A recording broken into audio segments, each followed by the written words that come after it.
Hi.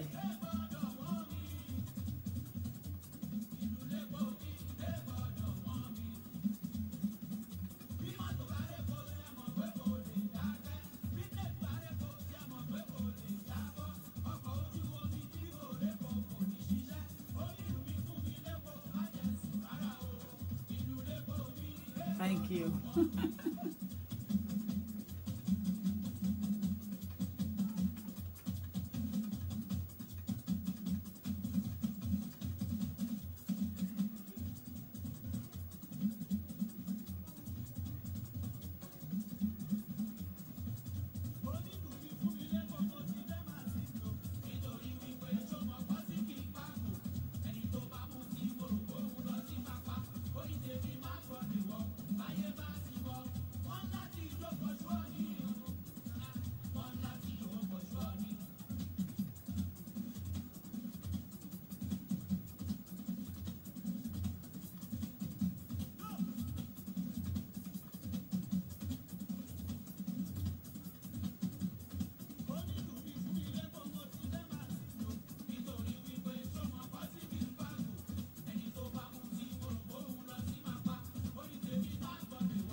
Hello.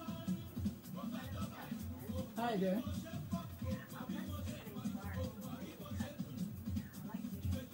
I'm at the moment on online now. You understand? Yes, but I'm on Facebook live program now. I'm on a live program now. Yeah. See if you can monitor me on Facebook, you know, and then come up. You can call later on, but I haven't started now. No. I'm going to start soon, but I'm on live now. Okay, dear.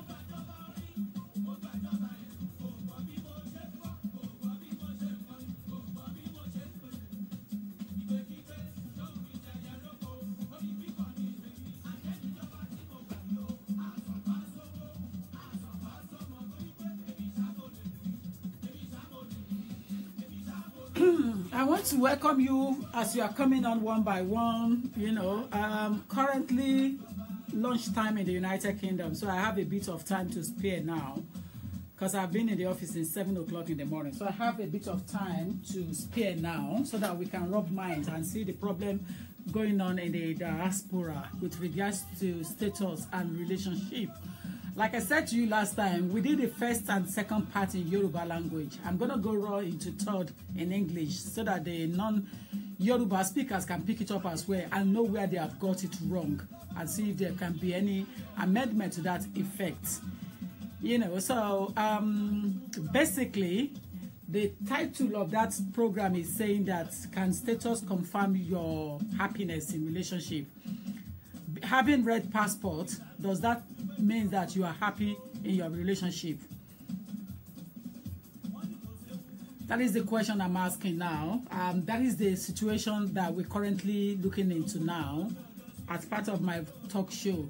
I basically managed to have words with one or two people that are involved in the situation currently, and they want me to come online to discuss it, you know. So good afternoon to everyone coming up in the house now.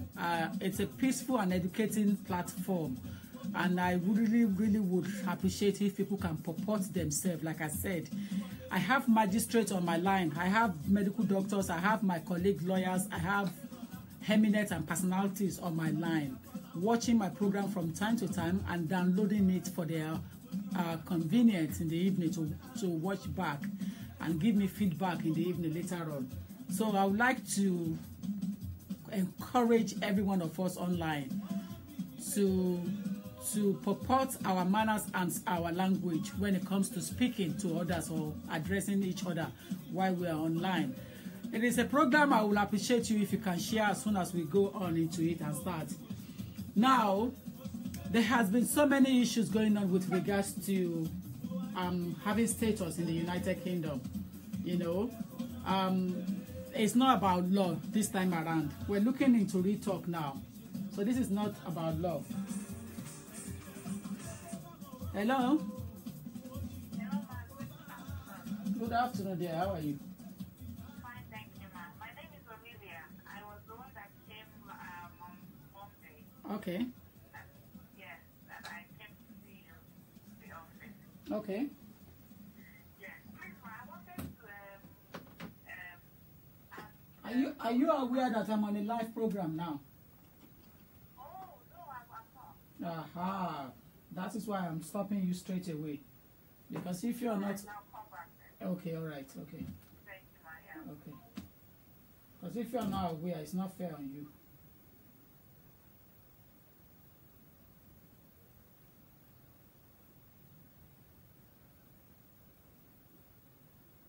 I was listening to one of Abasoki Akade Obeshire. You know, I was listening to one of Abbas Akande Obeshire program lately, and I realized that as part of his songs that he sang in that thing is that Morapala Omatidelu London Ashakasha. But I couldn't get hold of that now, and I don't want to hold on to until I can get hold of it because time is not on my side, you know, on this program. So there is no much time to spare to be looking for Morapala. But that's the song I would have loved to play. That goes exactly, you know.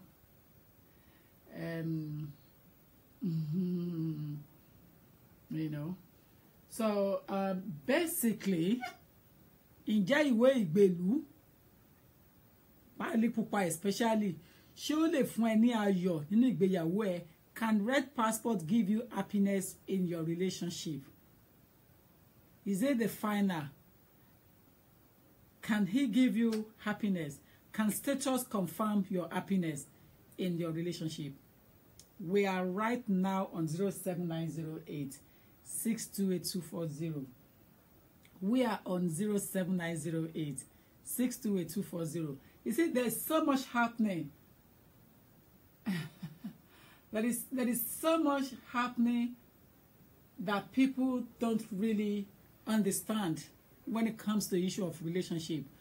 A lot of people have used clothes, powder, you know, jewelries to cover their shame in relating to issue of marriage in the diaspora. People have used powder, party, clothes, jewelries, probably money, you know, to cover up as if nothing is happening to them, as if they are happy. But lately, some of the reports that I have in my office with regards to the owner of the problem, thank you, Olivia, thank you so much. With regards to the people that are affected in that journey, it made me have the confidence to come and speak on this program today on that particular topic.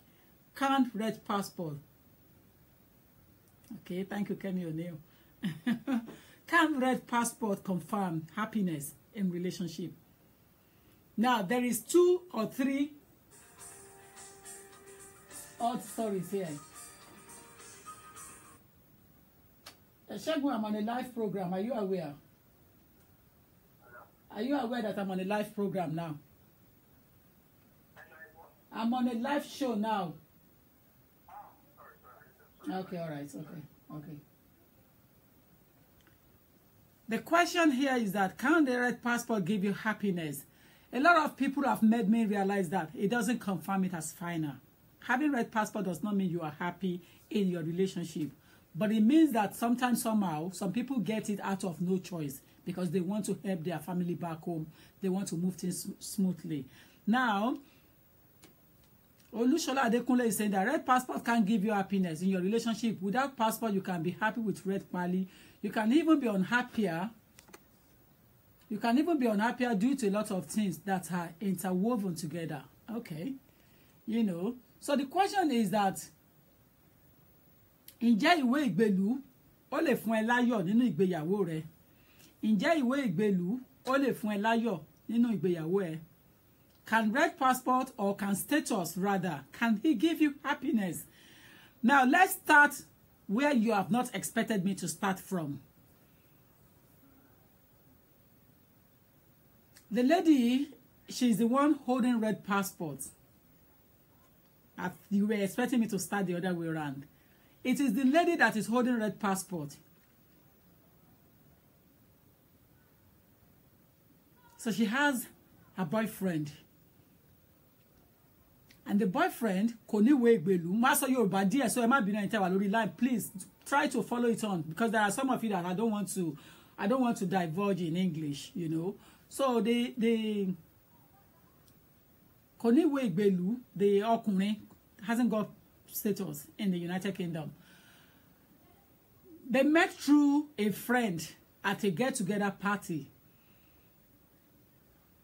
So she cited him. He is much younger than her. He is much younger than her. And she's much older. Now, my understanding is that age does not confirm, does not affect relationship. Color does not affect relationship. Height does not affect relationship. If there is love, it goes smoothly. Things move on smoothly once there is love in that journey.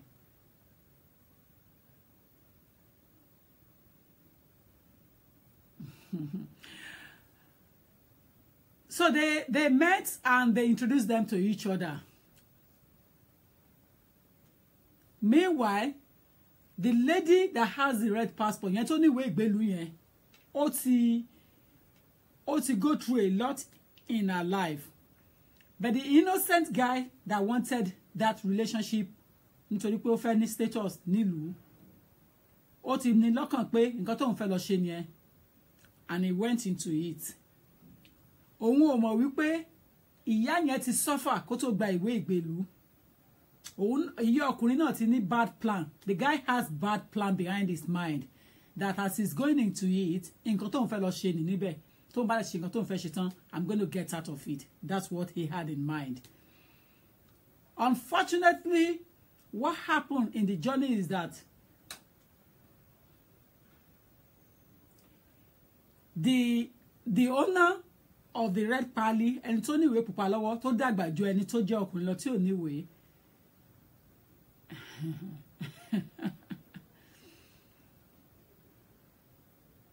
accommodates the guy, accepted him, and they are both living like man and woman in the house. But what she did was that she turned him to a maid. Ọkọ ló sọ pé òun nídìí o. She said she needed a partner, a confidant, somebody she can trust, somebody they can live a life better together. But both of them play games. Olegbe, olegba.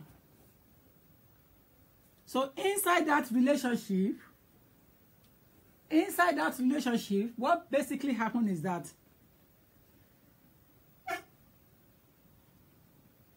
you are we thank you, my baby. You know, inside that relationship, the woman turned him into a errand boy and started sending him up and down, buy things for me, do the cooking for me, do the washing for me, go out for me and do this. And then in the night, when she needed him to serve her in bed, she would force him to serve her in bed. Join me if you are in the UK and you have experience of somebody that has passed through that, or somebody that's going through it right now. I'm on 07908 628 Does that kind of relationship confirm it as a genuine one? Does that kind of relationship bring happiness? Because the A one has passed through a lot. Thank you, Shola Adekunle. The B one is coming in with a motive. So both of them are in that relationship with a motive. Now, is it proper for her to be using him like an errand boy and at the end of the day have him in bed at night?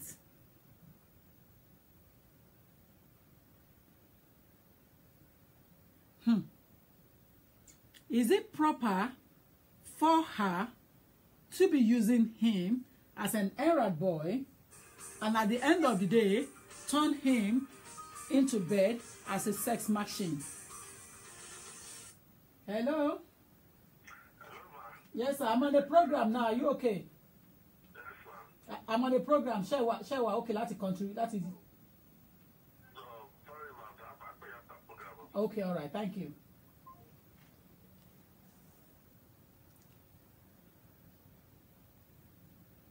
On point. Thank you. I'm fine.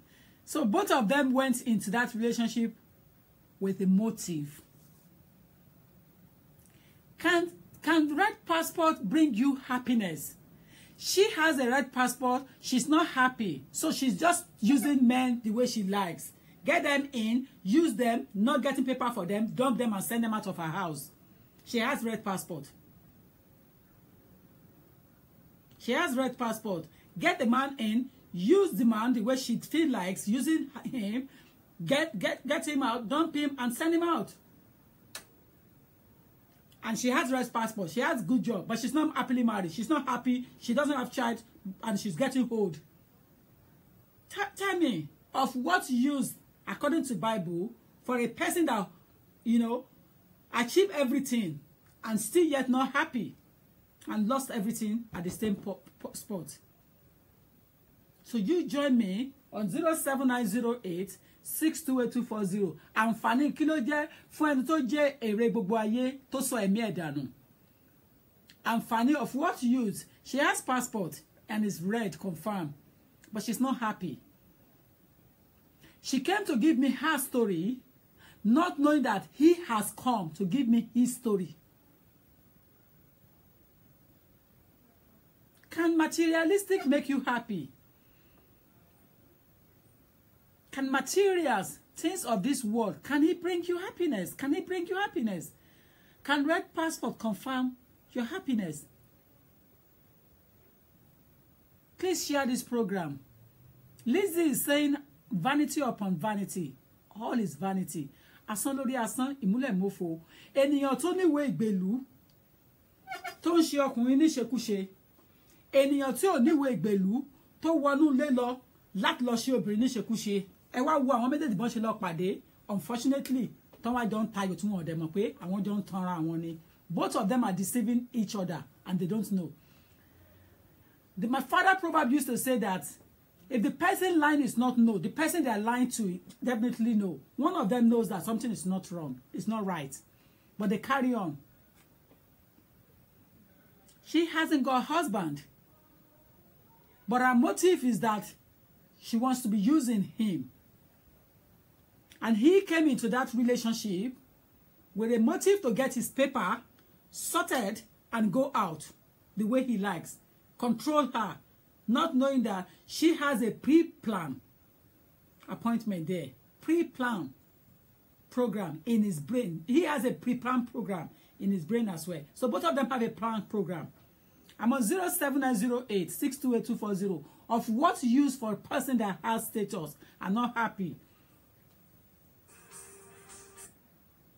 Hello? Thank you. I'm on a live program. Are you okay? Okay? Thank you, because I'm going to put you on the big speaker now so that people can hear you. I'm on the last. I'm watching your program and. Right. Please carry on. Something. You know, I learned a lot from my dad as a young guy growing up. You did what? I learned a lot from my dad when I was growing up. Okay. So I've come to understand life in some different perspectives because we live in the Western world. And based on my knowledge of life, I've come to find out that people that doesn't have happiness cannot really give happiness. I think that lady in question, yes, she has gone through a lot, but she has not really gone through a healing process to come out of that dilemma which she has gone through and transcend into a happiness. Exactly. Or a happy person who understands what is love and cares about the next step or the next area she's going into. Maybe exactly. She wants to fall in love again. She wants to love somebody again. Because she has this ulterior motive on her inner mind. She's meeting the wrong people at the same time. Because it's just like a seed. When you put the seed in the same environment, you come back, it's going to mess up the whole thing. I think see somebody like that. For the other guy who feels, oh, this is what I want, has not ever really discovered himself to say, I want to have a sincere relationship. Paper or no paper, you can work, both of us can be a couple and work around the whole thing to get legalized in this country. It might take a longer time to get it done. But at the end of the day, you will get it in the right way without being a slave to somebody. So he wants to get the paper, he has the wrong motive. Both of them have the wrong motive, but the lady in question, to me, is the meaning devil. That's the way I can put it. That's the way I can put it. And I want to thank you again for being enlightening people and educating people's mind about issues. I mean, you're one of the person I've really followed all this time. But thank you so you much. criticize people, you give out information freely, and you want to educate people freely, which I really appreciate you. That's what I'm contributing. Thank you. Thank you so much. Thank you, especially. Thank you. Thank you. Thank you. Thank you for the contribution. Thank you so much. That was a fantastic one because that's what I'm thinking as well. Both parties have an ulterior motive. They went into that relationship for a purpose, you know. And like the gentleman just said now, he is more than enough, you know, right. Because if you're not happy, you cannot give happiness. And I quickly catch up on that. You know, you cannot give happiness if you're not happy. She has not been healed from the broken wound. So therefore, there is no way she can take someone in at that time. You know, she's not happy at the moment. She hasn't come out of the wound. She's still pained. You know, and when someone is still pained, they're going into a business or into a relationship to hurt everybody that comes into their way. But be careful, not everybody you can hurt. Hello? Hello? Hello, my customer. Eka, so I'm on a live program. Are you okay? Okay, ma'am. Oh yeah, please carry on. Lè sọ̀rọ̀ ní Yorùbá, ẹ máa sọ̀rọ̀ lọ, èmi á sọ fáwọn tó fẹ́ gbọ́ ní English.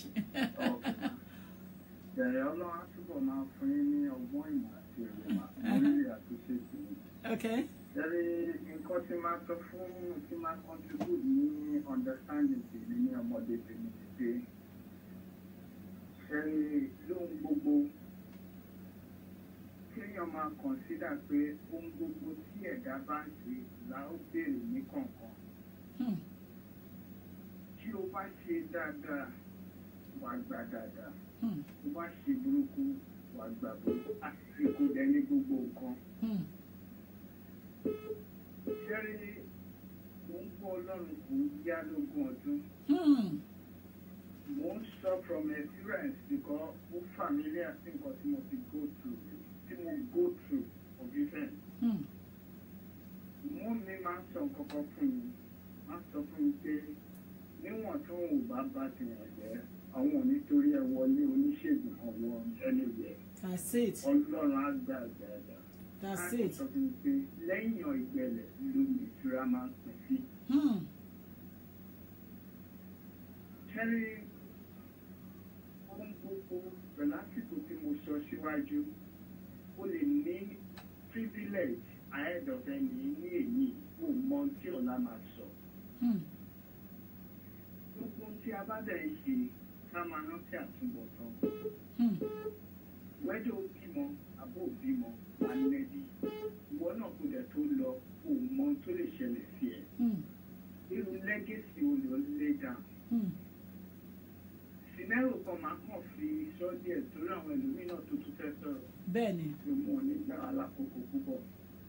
Nígbà tí èèyàn bá bímọ fún ẹ, tẹ́jọ́ bímọ fúnra yín, tẹ́ nǹkan ọlọ́pàá ìgbéra yín tó gbé kan lọ lé ìlú yín. At the end of the day, story olùfẹ́ sọ fọ́mọ yẹn tó bá dàgbà nígbà tó bá wá ń challenge ẹ pé mọ́ mi wọ́n àbọ̀ ọmọ ìgbà wọ́ kí ló ṣẹlẹ̀ sí dáàbò tó ti dèrò Nàìjíríà. Àròjinlẹ̀ ká máa rò dáadáa. Ṣẹ́rí tó bá ní offer and ahead ẹ̀mí ilé mi, ó lè ti ní bad experience rí. Ní omi tó gbogbo èèyàn tó bá wá sí ìwé ẹni máa máa hot. Ló lè máa ṣe burúkú ló máa ṣe ń jàǹbá. Tí èyí bá lọ kí lọ́la máa sọ. So now the sense of ẹni ẹ ti ọlọ́pàá gbé ọkọ ẹ̀ nígbà tó fọlọ́pàá gbé ọkọ ẹ̀ kò pẹ́ that same year ọmọ ẹ̀ náà bọ́ sínú wàhálà tó jọmọ́ ti social worker tó pọ̀ ẹ wá wò síra wọn. Ohun gbogbo kíyàn máa fi ọkàn yàn sípò ọgbọ́n Bible sọ pé ẹni tí ò bá ní ìbẹ̀rù Ọlọ́run ní ìpìlẹ̀ iṣẹ́ ọgbọ́n. Ẹni tí ò bá dẹ̀ ti ní ìbẹ̀rù Ọlọ́run, he can do ọ̀nà ọ̀dù. Because tí a bá sọ pé ìlú yìí gbé wá torí pé ìwọ wà ahead of ẹni ilé mi. Ó mọ ẹ máa ń sọ ọkọ̀ tí mo dìbò ti dẹ̀ máa ń lò fún àwọn èèyàn. Máa sọ pé orí ọ̀là ló wà kò sí ilé ọ̀là. Ọ̀rọ̀ tí mo máa ń sọ nìyẹn, that's my language. So that's my program. Mo take a mo learn a lot of things there. See, what would people be? Mo tí ó bá máa jẹ ló máa jẹ. Tọ́lọ́ bá ní Nàìjíríà ló ti máa ṣe oríire. Tó bá débẹ̀ fún gbogbo lẹ̀kọ́ lọ, take it easy. Mo ti fẹ́ sọ nìyẹn mà ẹ ṣe gan-an. Ẹ ṣe gan-an. Bẹ́ẹ̀ni, thank you so much, sir. Thank you. You're back. Yeah. Hello. Hello. I bought a big phone call thing, so that's why I can see calls anyhow now. You know, I bought a big tablet to take phone calls in now. You know. Hello, ma. Hello. Yes, I can hear you, sir. Yeah. Good afternoon, ma. Yes. I should come up from the share. Thank you. Bless you. Thank you. I'm near leather.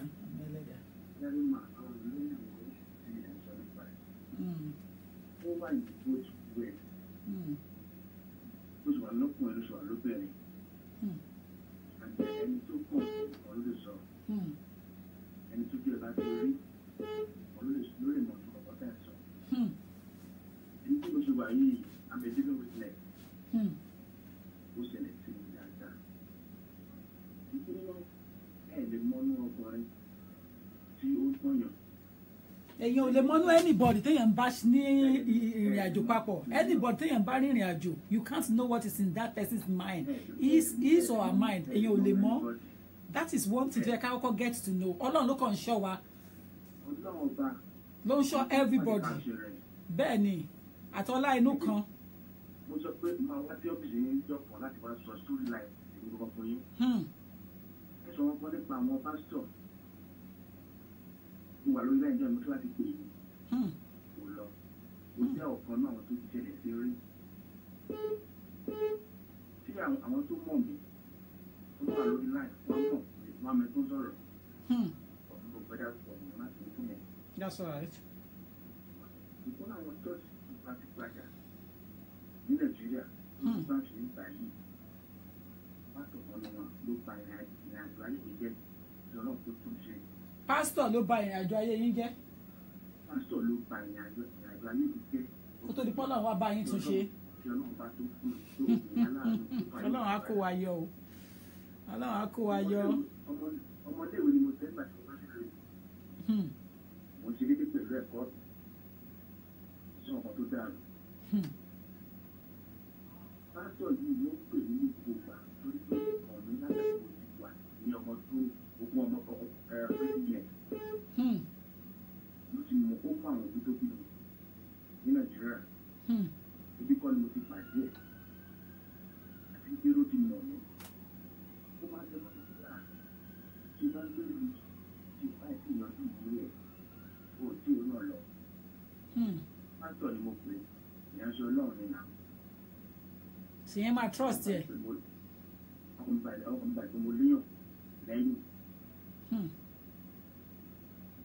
Ó kọ́ mi bó ṣe máa ń ṣe é, ó ní pé kó wá. Mo kó lọ́wọ́ àwọn ọ̀rẹ́ mi méjì náà tán lọ sí fáwọn ọ̀rẹ́ tó sọ̀rọ̀ yìí. Mo kó owó tó kó lọ sí 16,000. Ẹ jẹ́ mọ̀ pé àwọn pásítọ̀ yìí àti pé wọ́n tún dé ànádá pásítọ̀. Ní ọjọ́ náà lọ, pásítọ̀ tí kò lọ̀rọ̀ yìí ń lọ, ọ̀rọ̀ yìí ti mọ̀ ẹ̀fọ́ àgbo wọn padà. Ìdí máa pọ̀ sí ẹ̀kọ́ mi lọ, ṣé ìkan tó ṣe mí. Mo ń gbádùn yín. Àwọn ayé ní voice yóò loud tó. Àwọn ayé jẹ́ kí n increase speaker. Ẹ máa sọ̀rọ̀ lọ. Ẹ máa sọ̀rọ̀ lọ. Wọ́n tọ̀ mí tí wọ́n gba owó.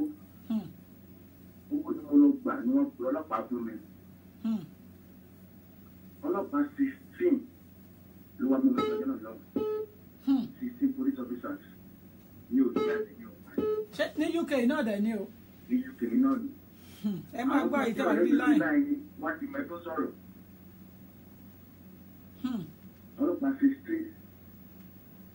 Torí pé nígbà tí wọ́n bọ́ ọlọ́pàá, wọ́n sọ fún ọlọ́pàá pé mo fẹ́ wá pa ọmọ àwọn níbi tí mo wà ní. Àwọn ọ̀dọ́ ní kí wọ́n rí bẹ́ẹ̀. Mo gbádùn yín o. Àpàdé lóòótọ́ ọlọ́pàá mú mi. Mọ̀ gẹ́gẹ́ bí ọ̀rọ̀ ni pé olóòótọ́ kankan kò ní kí n fi kú kà. Bẹ́ẹ̀ ni téèyàn bá ń ṣe òtọ́ tí èèyàn dẹ̀ mọ́ téèyàn ní one mind. Àwọn ọlọ́pàá tó wájú náà lọ. God is beautiful. Kò sí kíkọ́ láàrin wọn báyìí. Wọ́n mú wọn gba àdìgbò sọ́bẹ̀ kò sí kankan pààyàn bẹ́ẹ̀. Ìgbà tó ká dáhùn wọ́n ti torí pé èmi san owó.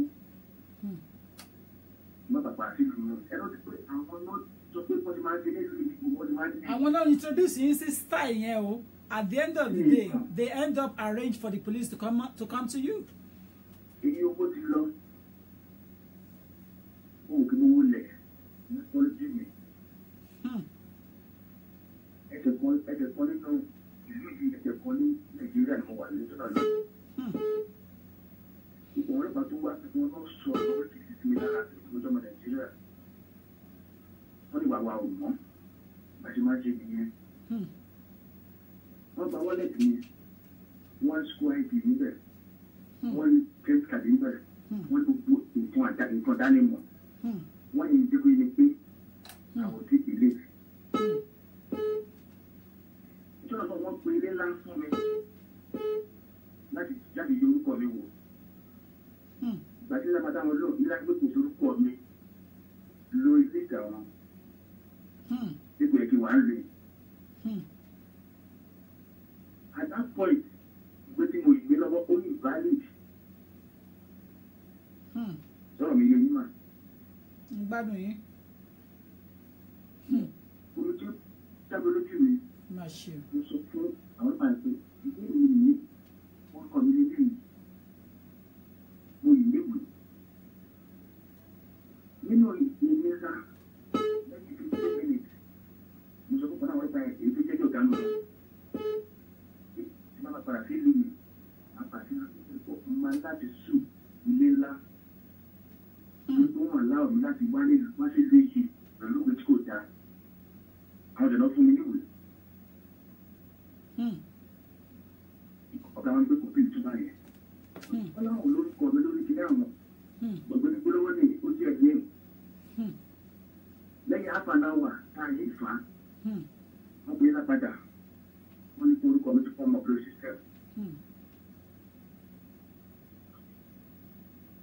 ìgbà yẹn ọmọ mi lọ ọba àfihàn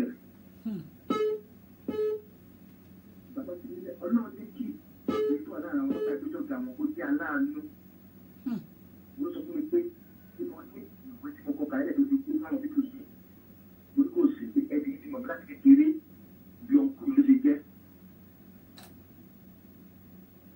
ó ní ìkan méjì mi pé náà tó máa pọ̀ sílẹ̀ ẹjọ́ yìí wọ́n máa jẹ́lù wọn wọ́n lè máa jẹ́lù mi náà lẹ́nu bíi pé wọ́n máa nípa sí nàìjíríà tó ti wá bọ̀ àwọn méjì yìí wọ́n ti ní gbogbo lọ́wọ́ wọ́n máa fi wọ́n lè padà sínú ìlú. àwọn náà dẹ̀ introduce yín sí nǹkan yẹn they introduce you. àwọn náà dẹ̀ introduce mi sí rọ́ọ̀sì yẹn. àwọn náà dẹ̀ lọ pe ọlọ́pàá fún yín.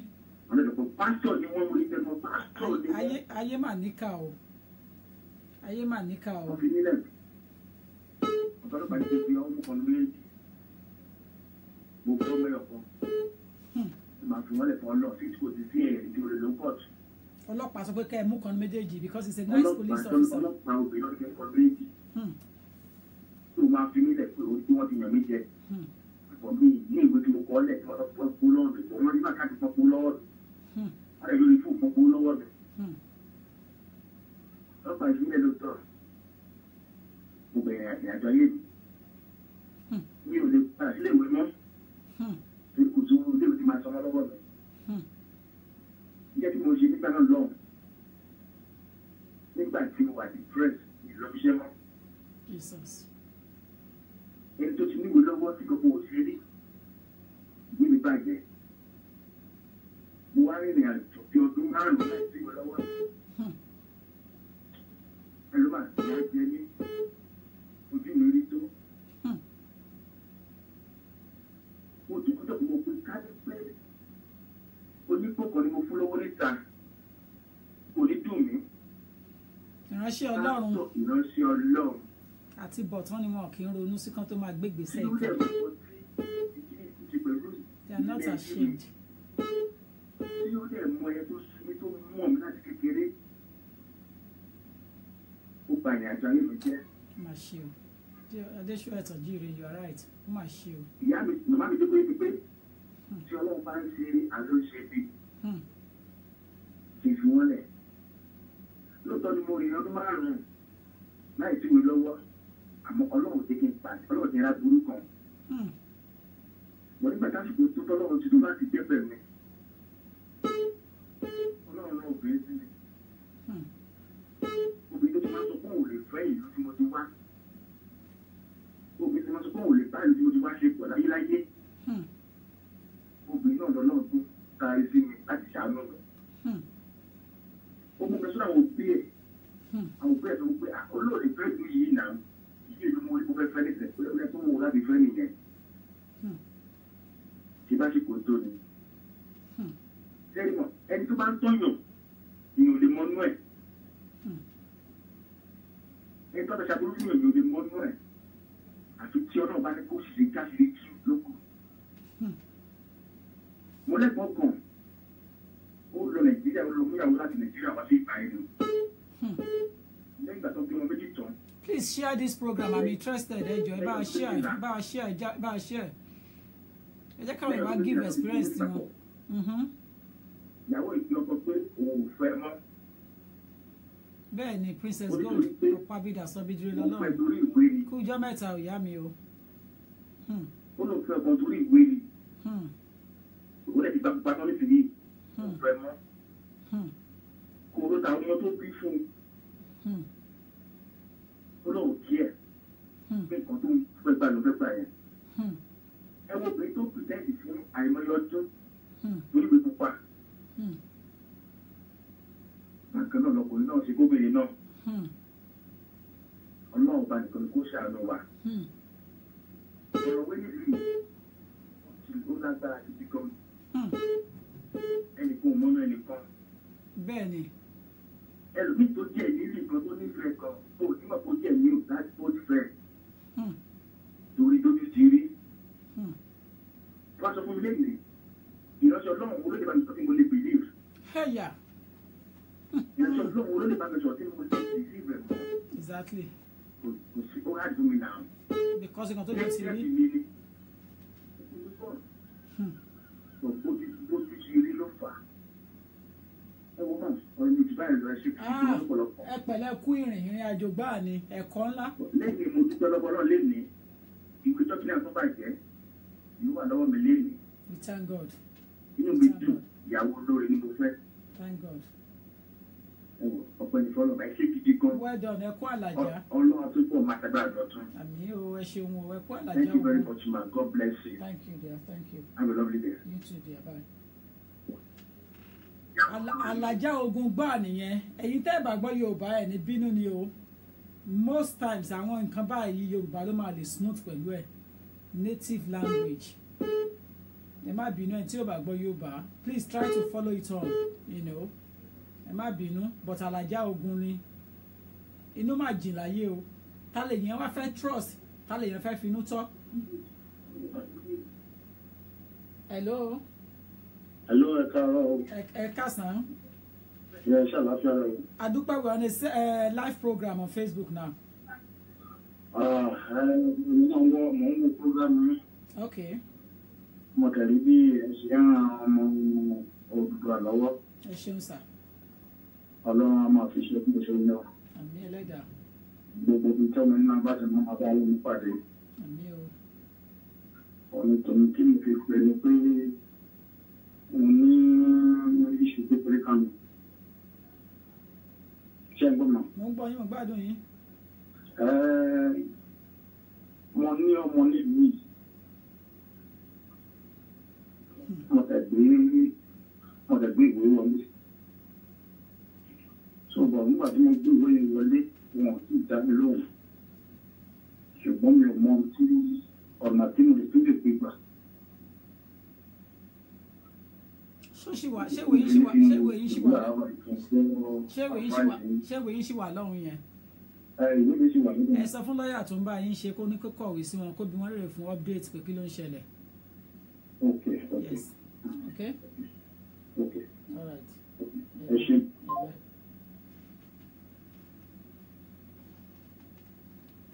Nǹkan tá à ń sọ lọ́wọ́lọ́wọ́, if you're just joining this program of this platform, share it and let other people benefit from it. It is an educative one that can really, really open your ears and eyes and put you into a different level entirely to understand what actually happens in the in the diaspora. It is not that easy, you know. A lot of nǹkan ló ń ṣẹlẹ̀. We're on a live program at the moment. Are you okay to talk? Are you okay to talk?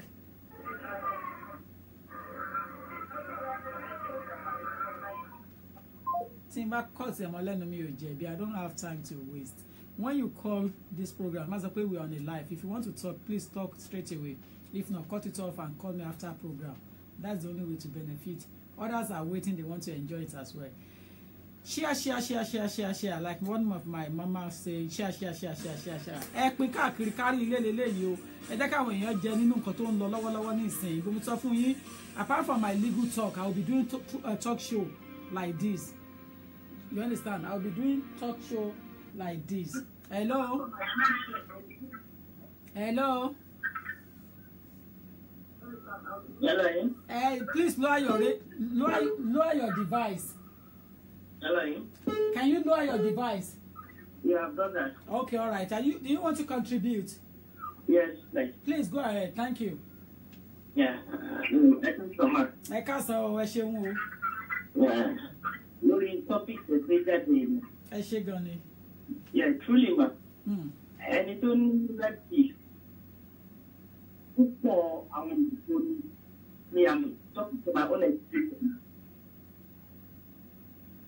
Ẹni tí ìwé tí mo fún tó ní pálí pupa, mo tó ní pálí pupa, èmi ni mo gbé owó sílẹ̀ tó fi ṣe ìrìn ọjọ́ ìrìnàjò ọ̀rọ̀ ìgbé pálí pupa yìí. Ìkọjọ́ bẹ́ẹ̀ pàṣẹ pé orúkọ ní fún bí pété bí ní pẹ̀lú ìmọ̀ ní ojú tiẹ̀. Èmi ìrànlọ́wọ́ láti pèsè nǹkan. Láàárín àárín àti ilé ọdún yẹn, àjọmọ méjì. Nígbà tó wá di pé mi náà gbé ìdíjọlé bó ṣe fi wẹ̀ wù nìyẹn. Bọ̀ lọ́wọ́lọ́wọ́ bá ti ń sọ yìí àdúgbò ojúmọ́kú náà ojú mi rí ó tó di pé mi náà padà ní ìwé. Bọ̀ lẹ́ni yìí òun ò ní fọ̀kúnbalẹ̀ èmi ò níwèé pupa ọmọ oníwèé wọ́n ti fún mi ní ọdún 2 àtààbọ̀. Òun ò ní fọ̀kúnbalẹ̀ òun èmi pè ní pupa ọkùnrin balẹ̀ yóò tó ń lọ. Ìrọ̀lọ́ òun ṣe iṣẹ́ àrà ní máa ń ṣe ìgbé. Pẹ̀lú pé àjọ ń bọ̀ fún ìgbẹ́ ìpín náà. Ọ̀pọ̀pọ̀ sí akọ̀rí ìyá ọmọ náà. Èmi ṣe ìyá ọmọ mi ní lóye, òun náà ṣe bàbá àwọn ọmọ nínú ilé àjọ pé mi. Ẹ̀dẹ̀jọ́ ń gbé papọ̀ ni. Lágbára Ọlọ́run. Àjọ ń pèlè.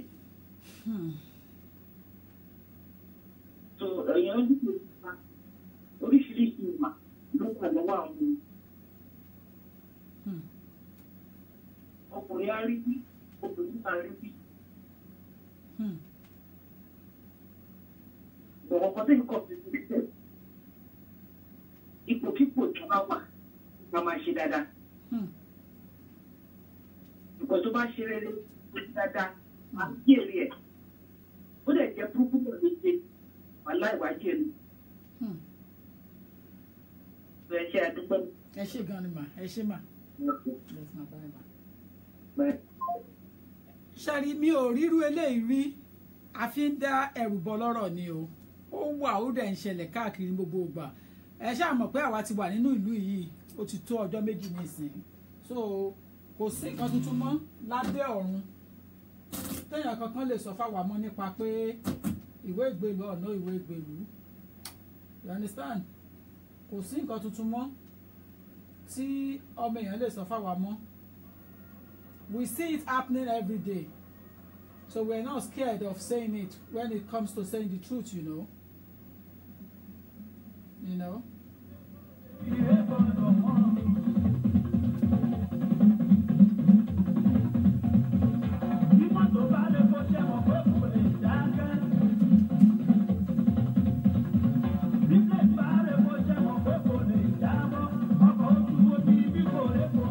I'm coming.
Thank you for watching.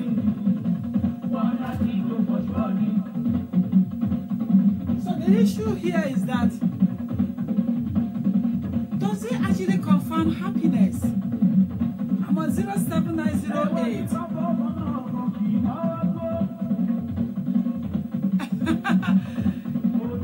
Exactly. Thank you, Dari. Watson, what Wale? It's coded. Campbell Oga. Yes, correct.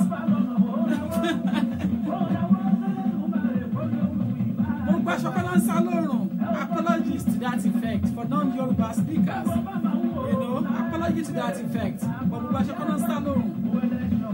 You see, it has to be coded. It has to stay within the diaspora, Nigerian diaspora, the Yoruba community. You know, but then I want to bring it out for the Nigerian itself that are not speaking Yoruba, but it still has to be coded. It still have to, because it's a talk show.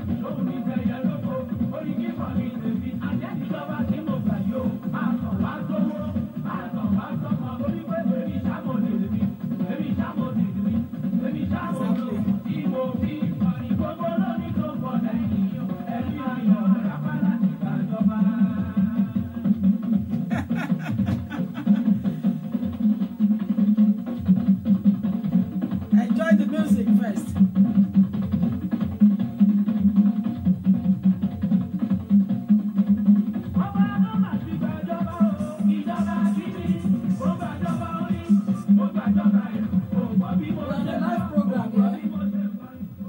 We're on a live program. Are you okay?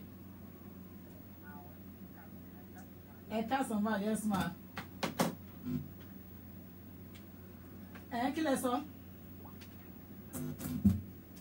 Chef, contribute, sing a dance on him.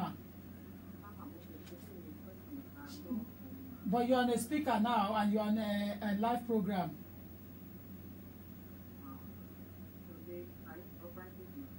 Me go better so.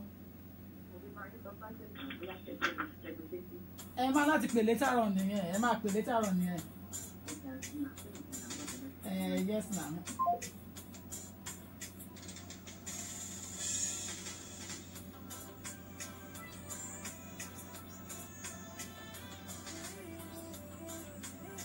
Àwọn èèyàn ń enjoy program yẹn mo kàn lọ tún lọ fọwọ́ kọ́ kíní. Wọ́n enjoy music yẹn mo kàn lọ tún lọ fọwọ́ disturb ẹ̀. You don't understand? Patira, mo ti sọ fún yín pé most times tí máa wá bí eléyìí máa fẹ́ sọ ní Yorùbá ni máa fẹ́ ṣe ní Yorùbá máa fẹ́ kó rinlẹ̀ dáadáa tó ti yé yín. God bless you to Àbẹ̀bí Patira ó ṣé gan ni my dear ó ṣé, you know, God bless you.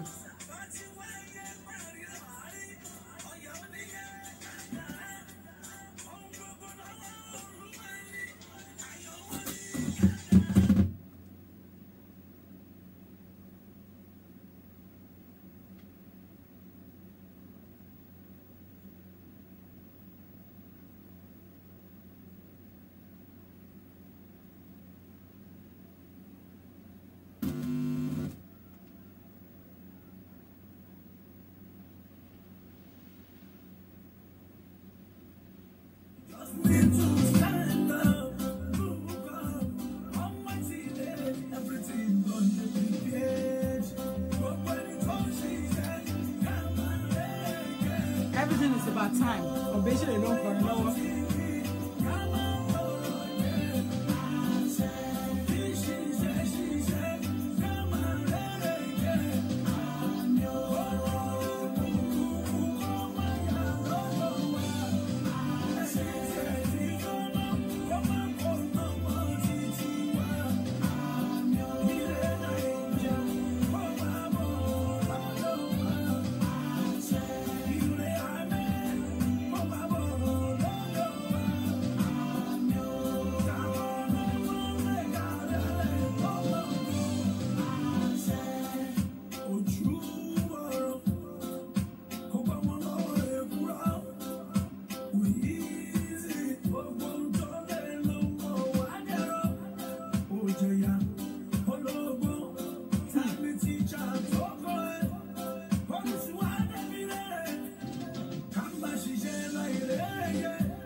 ń sọ nípa pé ṣé ìwé ìgbélú lè fún ẹ ní ìdùnnú nínú ìgbéyàwó rẹ.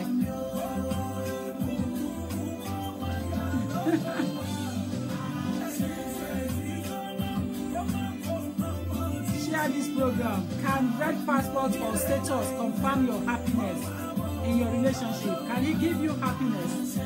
A lot of people are going through hell in the diaspora on the issue of gbígba ìwé ìgbélú.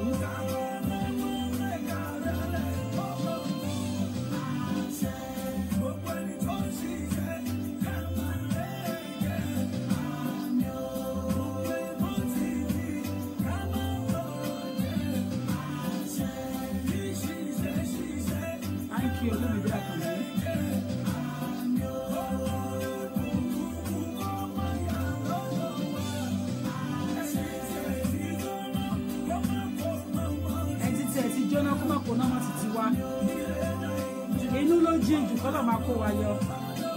Ṣùgbọ́n tó bá kù díẹ̀ kọ́mọ olóore ó kó sínú ìkòtò, ọ̀run á tan iná ẹ̀ fún wa.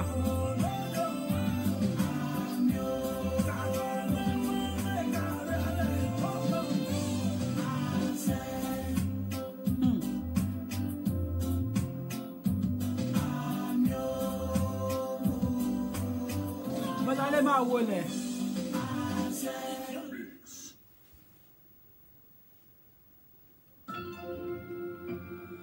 Dive into The Hague.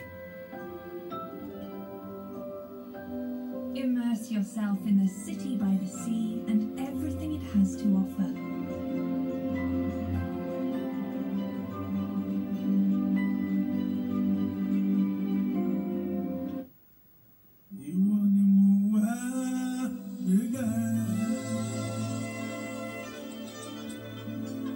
I'm on 07908 628 but I want you to enjoy music.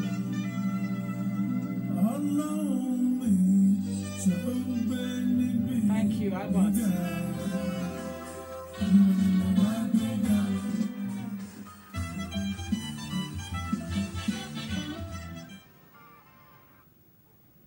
I just bought myself a big tablet, apart from my iPad 2, for phone call, because iPad 2 doesn't make phone call. Good afternoon, dear. Yes, ma'am. You know. I just want to share my own experience. Wàá gbà yìí, ní sùúrù. Mommy, hey, I'm a big victim of, this issue. Wọ́n dúró di ẹ̀ ní sùúrù, jẹ́ kí n gbé ẹ sí ibi táwọn èèyàn ti ń dúró. Okay, ma'am. Ó yá, jẹ́ ká máa gbádùn ẹ̀. Ọkọ mi wá sí Nàìjíríà wá fẹ́ mi. Ìgbà tó wá sọ pé ó ní I met him through a mutual friend. So wá sọ pé àkóhùn ti wà divorced from his wife like 5 years now. That's why he's still alone by himself. Oshani also said no problem. If he loves me, why not? What if he fell off over really lera many times? So I took it with my mom from a very big family in Vegas. The moment she, this man is about 10 years older than me. The new one is the man here, one is 40. I told mommy, the motion sorry, you would have known it's me that is calling. A lot of people would narrate because I don't know anybody here in London. Only just me what see Ibai, but what me. The Batawa and Moto was her shop, was shut everything. We not taking one join the Louis because of marriage. But I found out that this man was somebody else, something else. Within 2 weeks, we were taking one join him. Girlfriend, they're for 5 years. In fact, we work in the same old place. We go to work every day together. What your man is doing, making a look of what. I knew she ain't buying work about 5 weekends. Then later, another woman again called me very Facebook. Moving and wedding pictures were see there. Woman, and see there and all that. So I knew it, my husband called me. Why did I upload our wedding pictures? I said, why not the anniversary, man? So, in the long run, the lady, already had all of that, was talking to me, she followed my phone. It goes on me. It leaves him, and I was going to explain to you, I got pregnant 2nd month after I got to join him. àní ọjọ́ tó pápá fún mi yẹn ọ̀rọ̀ Facebook yìí ni mò ń bá ọkọ mi sọ̀rọ̀ pé ẹni tó ní kí ẹni tó report mi tí mo gbé picture wá sí Facebook woman ẹ̀dá lọ fún picture tiẹ̀ bí wọ́n ní sísọ̀rọ̀ Facebook. wọ́n sọ fọ́kọ mi pé is that fair on me ó ṣàlóhùn wà accountable láti answer question ni ọ̀rọ̀ yẹn ṣàjá sẹ́kẹ̀rì ni àti ẹ̀ ó ti ayọ́ ní bọ̀dù mọ́ mi èmi náà ti sọ padà ó ṣe pé ọlọ́pàá nìyẹn lálẹ́ ọjọ́ yẹn tí wọ́n arrest me. Unknowing to me that the next was even this job friend's birthday kó fẹ́ lọ síbẹ̀ ó ṣàlè rí sọ gbogbo ìjà tó bá mi jà lálẹ́ ọjọ́ yẹn mọ́ mi. I am a nurse from my country àwọn ọlọ́pàá wá lọ́ máa caution wọ́n á ní no I can't mo ṣe é ṣe bá fún mi ní caution ẹ̀fà wé mi ṣe ẹ̀fà record mi sí mi. Láti kékeré everybody knows me I'm very easy going. Why do you want to see me a caution mo ṣáà àlọ́ sí court. Máa ní two thief duty ní court sáì jẹ́dọ̀ òun jẹ́ kí wọ́n lé yẹn padà mú ó ní ó ní kọ́lẹ̀ ká ṣe kí ni. ó ní kí thief duty ní court. Wow. Ní court magistrate máa sọ pé àkí má ṣe bẹ́ẹ̀ mọ̀ ìmọ̀ ìgbà tó ti mọ̀ mi first ní ìpọ́n máa bá wa parí ẹ̀ ní nọ́ọ̀sì wà fún. But I'm very learned èmi náà wọ́n mọ̀ pé you're telling me to take duty I was the one that said I can't take caution why would I take duty. Exactly. Mo ṣáà wá online torí mi mọ anybody níbí báyìí àwọn tó bá dẹ̀ ti pè ní Nàìjíríà àwọn people mi wọ́n máa ní so mo ṣáà bá wọ́n mi sọ wọ́n ní kí n lọ online ká mo lè rí lọ́ọ̀yà wọ́n pé káwọn sẹ́yìn owó àlè ti sanwó fún lọ́ọ̀yà àwọn mind.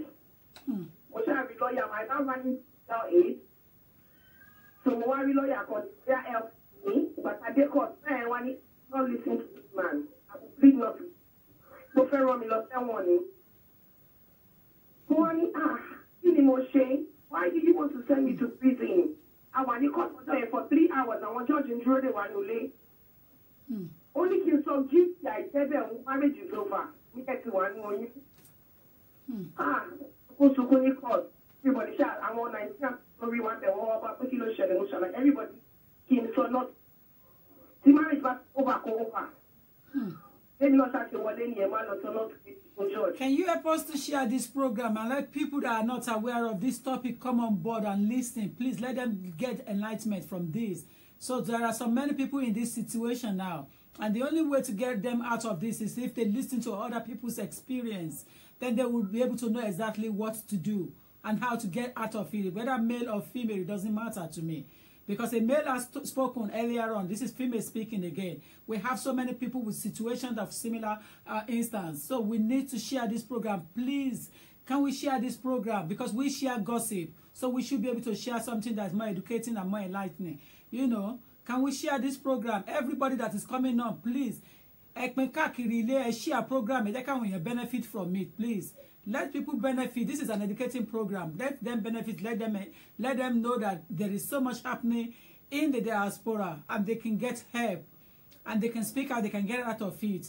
And they are not even alone in it. So let people know, not even in the diaspora, there are many women facing problems in Nigeria and they cannot even speak out because family will say, go and manage, go and endure, go and stay there. So it's not even about diaspora, about red passport. It's about kill a bifeso, it's about kill a rafeso, it's about kill a when you're jolong maso, meanwhile jolong go help where. So please, can we share this program? Mufiyano along begging. Today man share gossip. I see it every day. The way people share gossip in a high way.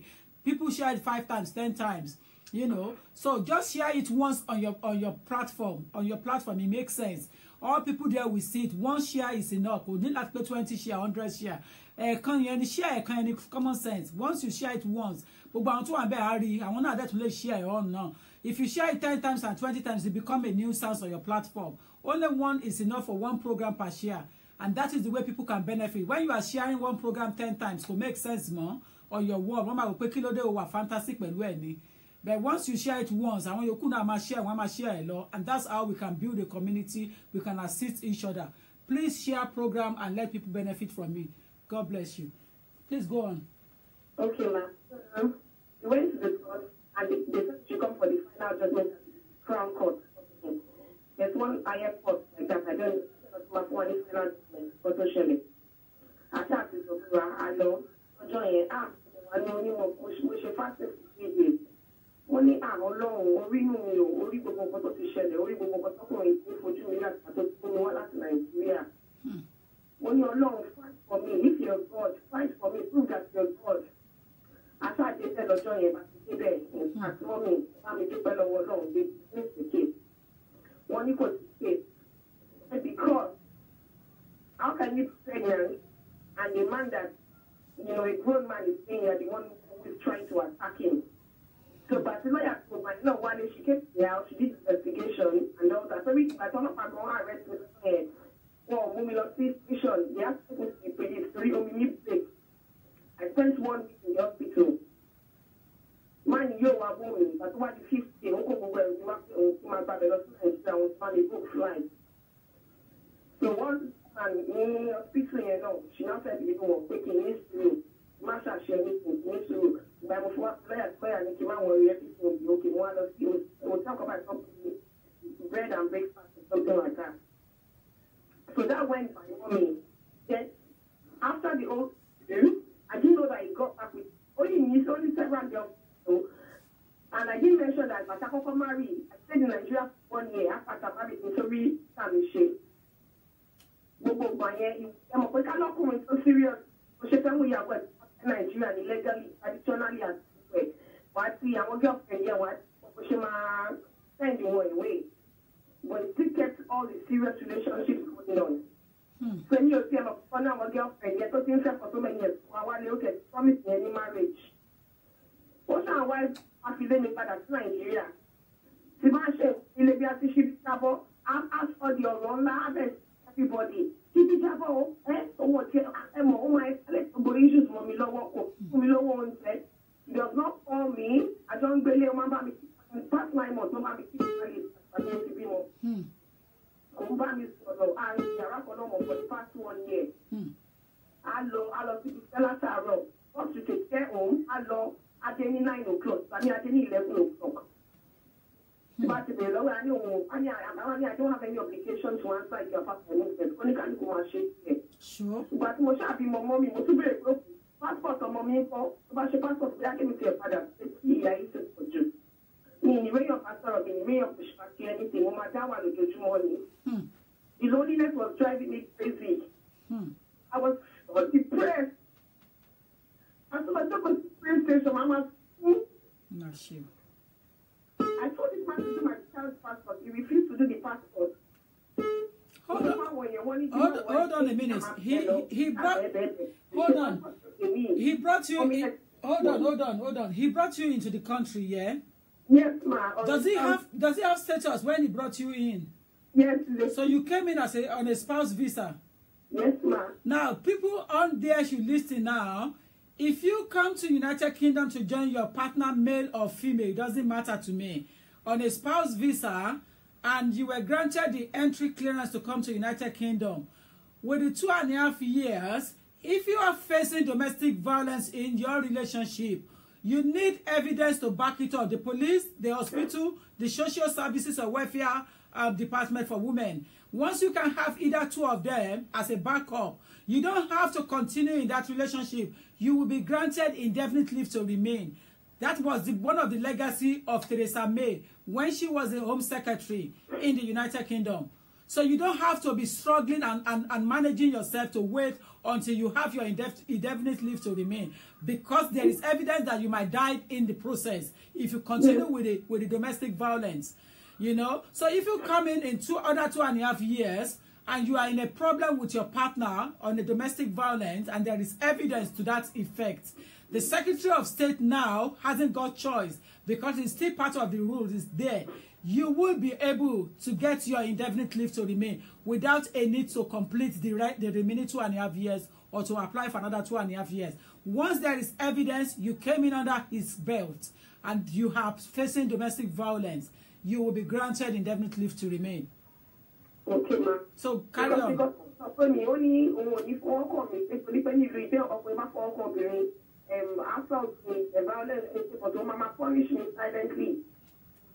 Only nobody can call that in this country. Only even pay me because public funds only attend to me.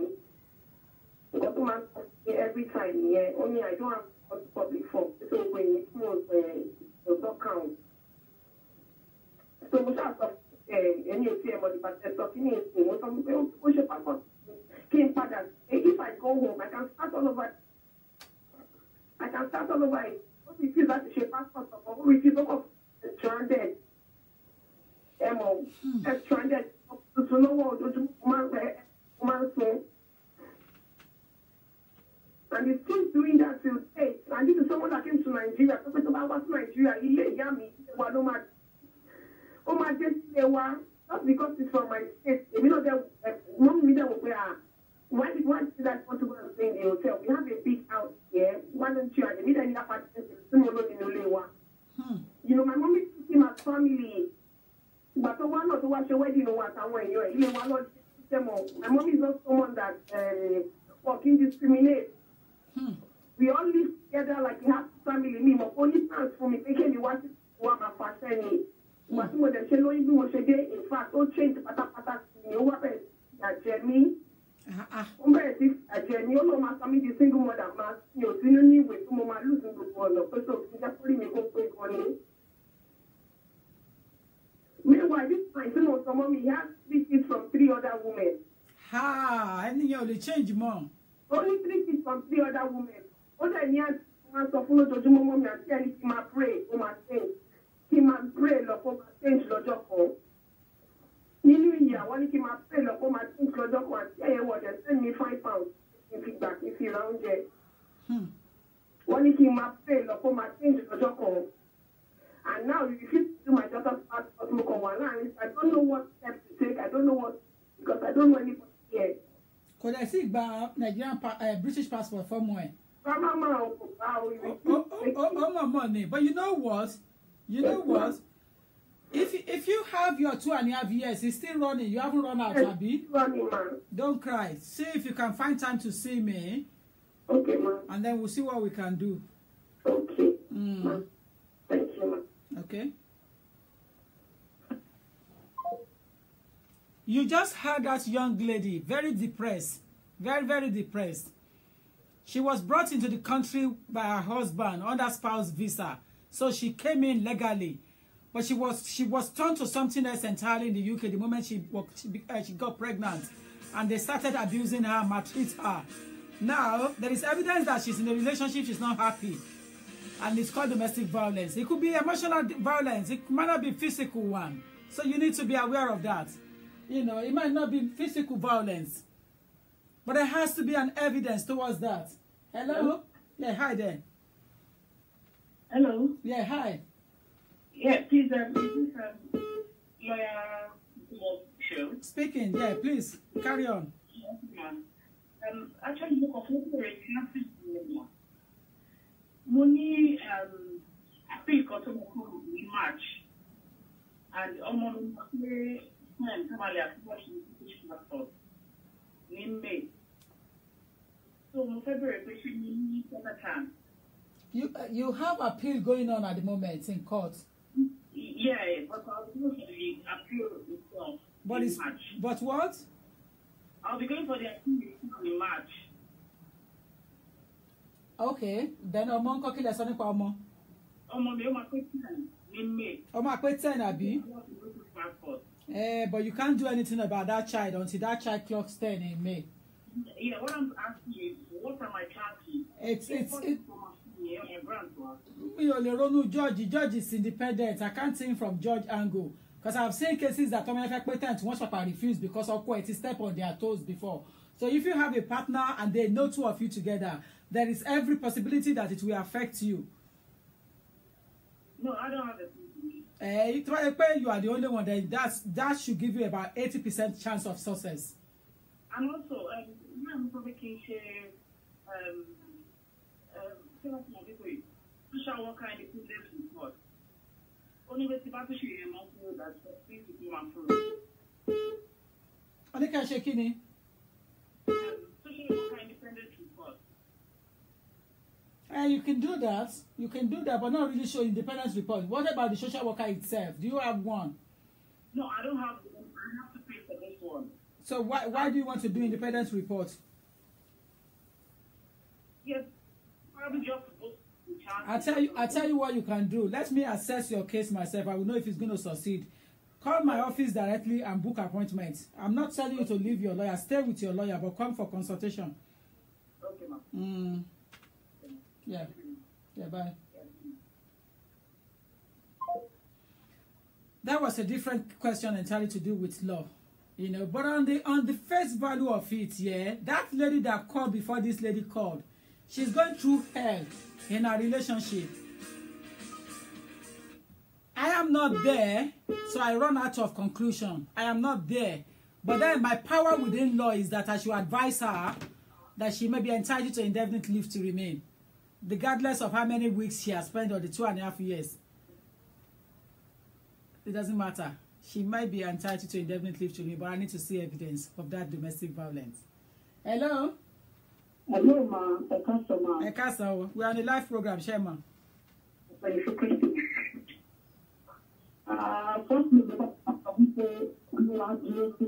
Amima, Shema. Amen. Sherry, especially we like to, I really appreciate you sharing. I really appreciate the program. Thank you. Topic is bring up later. In fact, we think of calling the last in December. But to read back to resume. All around first, so we are setting the first, so taking knowledge. What to say, partner money excellent. Just at the separate last year, 9 years plus. No work out. The beginning of the job, no one will work. So I thank God for the team of me. So open an application to leave on living. So as long as well as the second, even the lawyer to put the one day how degree what couple refuse. The lawyer of one outcome. Later, after 3 weeks, one sent and one sent what we definitely to. So everybody will talk with the possible job I will story. So we shall be the Lord. Or more we can only so many things. So I will be in practice of normal documentation, you know what, will go for them. If I say joke with you, or would you go free? I've not grown. For my answer about that, you know that you the police, but you know what the Bama or Duro, but someone Duro, but someone gets the Bama. It's the found being one of the best things to see. No one is not expensive. So, the master of the so I'm very sure low acting. But I did it so, or you should be in class anyway, keep it for the vanilla to look like. Because my mama, said the problem. But if you want to look at it, not shape of the something for one to the child in your uncle. So then we shall have with a soft mommy, no, soft daddy. Mommy, no, do no libate, so much fun, not only accept it. So, what told you the society? I have been more continuing to say, I can't be one. I won't keep any more, more. Mamma Column was the Babato to that or happened to make it possible. But I didn't know that I shall look at what your body. What in Mokoto shall allow no said for me. I don't want to want to man see for our friends. So, many times, later about it. Okay, 2-3 weeks. Chatter is really late. Àbálẹ̀ láti gbé àkọ́kọ́ tá a ti bí àti ọmọ oṣù kún àwọn yẹn ọmọ ìgbèkùnlé ìfẹ́ rẹ̀ wá. This really should be for section of people in this tree. Even after I was told of something, they really tried to do something. So, how do you put my solution? But I'd like to ask you for a way. But my hospital, one is the travel back. This is dangerous. You like to have this expensive. Also, in the just a moment. So people very selective. Okay, look at the other. But see, no matter if the moment you really need to sleep, or something you do, usually that's not a common people very not involved in the constitution. I have come out. Very hard for me. Who are so tough, so yeah, my parents decided to have me before allowing me to touch me down. People just call it so much true. Because now I'm going to say, I'm going to put the particular because the man last week, I just saw me that I love you that. Yeah, I'm going to tell you this. So after a long, almost 2 years old, the feeling down the so initially, we shall be marking, we shall put what thank God I have to prepare for this truth, which are my church members. To listen, to get to her, and to let my mouth to this one. But yeah, look at the matter. I think it's the wow, if you want. I think it's really good. So they are on the master for this way. You don't know about it, but I need to move on life to move on from the life to okay. And I do. So we try to reconnect to one and one move to go out. So we came to the problem. But I did not. So many more because the pressure is like a slow blend. She for months, the life for more. But whatever she will go ahead and practically will be story. To pick up more the said the radio, we did to my friend. And I do. And the power on the so I tried one, the food fear, feeling a woman. It is the time I am for that, and I call it and you know what's going to happen. So, we pick you, take it to Nigeria, people with a social local class, so they get it. So, see if I am a mountain. So, but for them, last year, one minute they can't put that in birthday. Oh, TFA. Because our mommy, your man,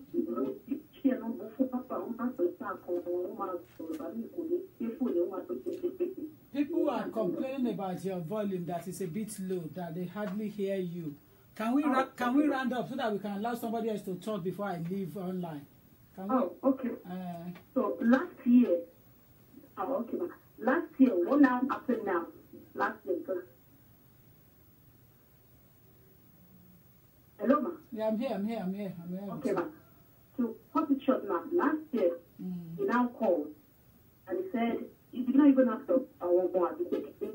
Okay, we need help. We need help. Money, she looked at the car on the only know, only that so long.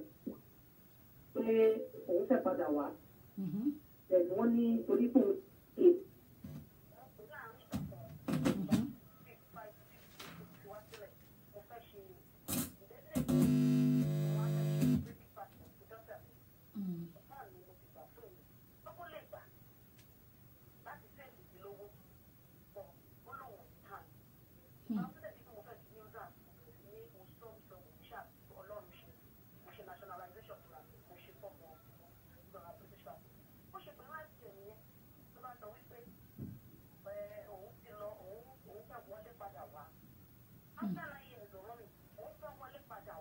After 9 years. My daughter was 2 years old. My son was 1.5 months. So that in the right one. So what one of them was late Badawa and one of them is a selected home. But the two people are professional life in the UK state. Check on mine. Or try not to come over. Make money everything my change. People there will say, well, life, or what you want to marry you to be more shape of food. I want everything.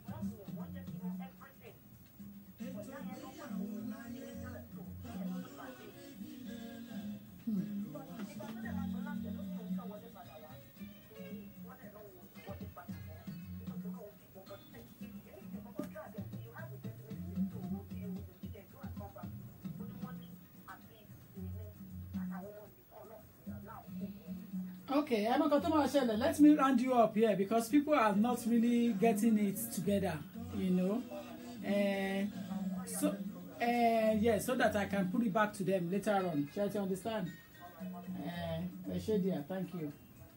Well, basically what she's trying to say is not big, it's not really different from what we're discussing about. It's the same attitude where men sometimes have in relationship, you know. That's what she's trying to explain. In a nutshell, she has used her children to get her state passport, you know, so that she can now move on from there on. So it's not that really straightforward, you know. Relationship, I can vividly tell you that there is always ups and downs in relationship. You see, the situation where I could not concur with when there is domestic violence and people maltreat the person maltreats the other person in the name of Gbigba Iwe Igbelu, or even not without Iwe Igbelu, you abuse Ondu. I hate abusive men, and I will not lie to you about that. I don't hide my feelings, you know. I actually really do hate men beating women because they are not as strong as you guys. They could have a sharp mouth, don't get me wrong, yeah. Women have sharp mouths, and those mouths will be running like an idiot mouth. But believe me, their hands are not strong enough for them to fight for themselves. Hello, hi. Ekaso. Yes.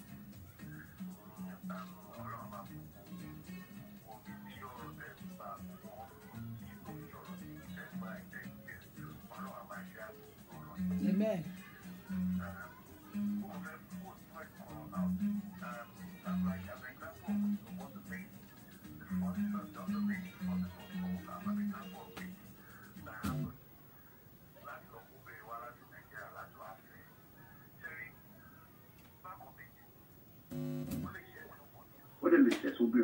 Thank you, exactly.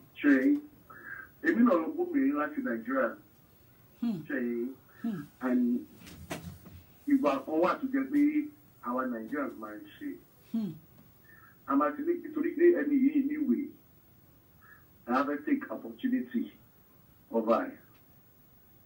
But I lost introduction as well as Nigeria. Who have behaved while quiet, but all wrong. One bullet of the one red. So hold on, sir. So you guys online, you can follow this program on perfectly. Please share it, like I said. Now, this is a male talking, not a female talking, without prejudice. Please listen and follow it on carefully. She is talking about a partner that he brought into the country that behaves herself very well and purports herself. After a while, she changed because she listened to her friend's advice. So carry on, sir. So listen to friends' advice and all these anti-London people. Like, don't stay at home or tell him to quickly go and do your paper for you, and tell him to quickly do their feelings, get pregnant quickly, all those things. And there was so much pressure on me. In that time, I lost my job. And that was the challenge God made me go through this lady. That she said there was no work. Then she not started misbehaving. Things that and that time she was pregnant. She was not saying, want to go and buy this for the children, all these children, all harvest Mara. Then she was now pointing to the most expensive things, knowing that I didn't have a job. But well, I was still trying to get a job, and I was still trying to put my house into order. But our family back at home were also putting pressure on us that and you want to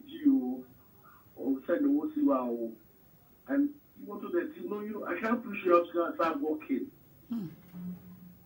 And different stories started coming up and everything. All of a sudden, Obimo. And I was able to get a job. And I started paying all the bills and debts that I have owed while I was not working. And all of a sudden, her behavior changed drastically. Started following friends. Started saying she wants to go to parties. And then I got a job for her through a friend. And she said, I can't go to that job. which is just a carer, as in just go to the person's house, look after the person's child, and from there, move on, as in get your money and don't make any noise about it. And this is all that only we do. Okay. And all of a sudden it's changing. Okay, so my story here is like, it can happen to a male and it can happen to a female. Exactly. It does not have to be like it is the men that always do wicked things. Also, if there's no smoke without no fire, so there must be something that woman has done to that man that triggers what he's doing.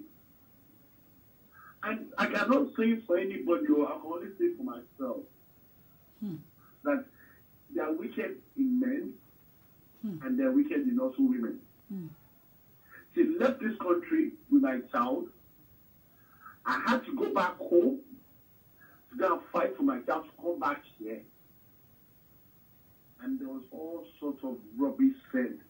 I was not taking care of her, this and that. But I was like, people that don't know what you went through or what you're going through will talk and will just talk rubbish. So it happens in men. So don't know she will say what. Then she will be what. So we can't put fingers on one person. I've seen men that brought women from Nigeria and they will start misbehaving because they have the weak people. This weak people will not turn us to a mad person. Not because we want to have a great passport. Not because we want to receive benefits. Why? Why must you destroy ourselves? And it's not more than 6 feet. Not more than 6 feet. When we all die, we're not going to go with this legal. We're not going to go with wealth. So that's just my own point. So it happens to men, and it also happens to women. So that's just my. And God will continue to bless you the way you're advising and the way you're bringing out this program for many people to know what is going on. Thank you. Thank you. Just my Thank you so much. Fantastic. Yeah. You can just at least heard the young man. What he just said is that this topic does not mean that it's for. Please hold on a second. This topic doesn't go for a man alone. It goes both ways. So it depends on how it happens. His life story is about a woman that he used his own money to marry and to bring into the country to come and live with him, so that they can live like a man and woman as is projected. But unfortunately, she came to England and ended up being somebody else because she changed from a quiet, fine lady, traditional, tamed lady, into someone else. Only Yoruba ń pè ní ó dé kó dèrè. Yoruba ń pè ní ó dé kó dèrè. They get to Lagos, they become somebody else. The attitude and the behavior that the mother put into them when they were in the village, they will left it and abandon it as soon as they get to Lagos and see friends how they behave. Omotore Sope Allen Avenue, they turn themselves to something else. And they become somebody else entirely. They left the image that they were born with. And they put on somebody else's armored image. And practice somebody else's attitude. Ìyà ló máa ń kó èèyàn jẹ, mo lajú lẹ́kọ̀ọ́, ó máa ń fìyà jẹ èèyàn ni. Don't get me wrong. If you think you are wise and clever and you can put your head up and do things that you're not supposed to do or that does not conform with your destiny, you end up losing out. You lose out. You lose out in a big form because you were not destined to do such things. It wasn't part of your journey. So if you come to this world and you don't follow what the God has put you there to do and you copy somebody else's, at the end of the day, you're going to lose out. It takes two to tango. We agreed that. But you see, you're going to lose out if you don't listen. Now, he brought her into the country. We've been talking about men all the time. Now, you can see what he just spoke about now. We've not heard from the lady. Fair enough. We haven't heard from the lady. So we cannot come to conclusion. I'm saying that. But at the end of the day, what I'm saying is that it's both ways. When you look at the bad girl here, you see bad boy. You see bad boy here, you see bad girl. So it's a bit difficult. It's a bit difficult to say, yes, men are not good or women are not good. Because I saw women as well that are just thinking of how to destroy men's life. Even if they have not even been maltreated in the past. All what is coming out of their mind is, because but they know dear, it hasn't even happened to them. So their thought is to destroy. And then at the same time, we see women that have passed through domestic violence. So those women will have that pain in their heart and they will hate men. You know, all what they will be thinking of is how they will pay back the coins to that man or to any man that comes through their desk because they have passed through ordeal.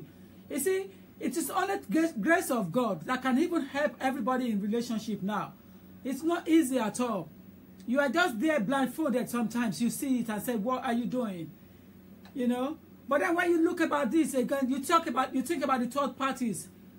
The family of your husband, the family of your wife.